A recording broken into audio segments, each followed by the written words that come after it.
Welcome to our channel and series on God versus money.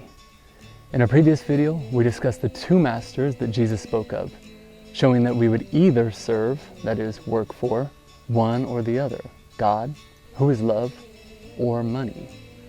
This video is an attempt to explain some of the finer details of this issue by discussing what we call the economy of love. You've probably heard a lot of talk from the churches about love. So far, so good. But the problem we see with all this talk about love is that it rarely ever addresses the very practical yet radical ways in which Christ taught his followers how to live it out in their own lives.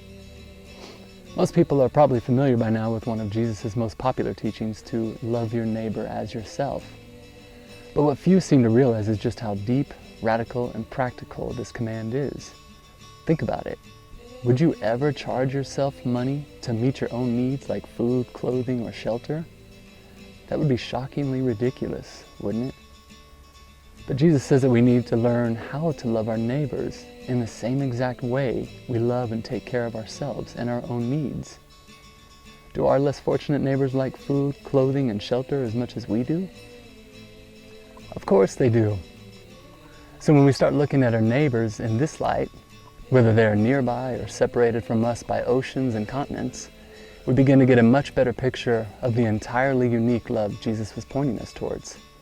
As much as we appreciate churches and other charities for all the ways in which they do help the less fortunate, Christ's visionary love is way beyond these institutions, since he isn't simply asking us to share out of our abundance or excess. He's inspiring us to take care of our neighbors just as if they were us, which also shows just how silly and insane any need for money would be in these situations. Again, would you ever think of charging yourself for anything? Uh-oh, you might be thinking, this sounds like communism or socialism. It's actually not, but isn't it strange how we've been so conditioned or even brainwashed to the point that such deep and selfless love frightens us? It's no wonder that the church and government conspired together to have Christ killed for teaching these kinds of things.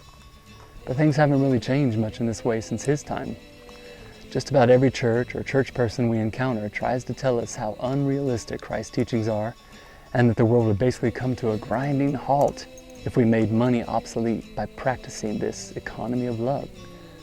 Most of us can see how greed is destroying the very planet which freely provides everything we need to live. Apples don't ever fall from trees with price tags already attached, do they? The same applies to every other resource on earth. So why do we think it would be so strange to take Jesus' teaching at face value, especially when we can see the selfless love of God through nature and how it offers everything to us at no cost whatsoever? We are nature's neighbors and would do well to consider how it operates and the fact that humans are the only species that pays to live on the planet. The economy of love is all around us. Do you have eyes to see and ears to hear it?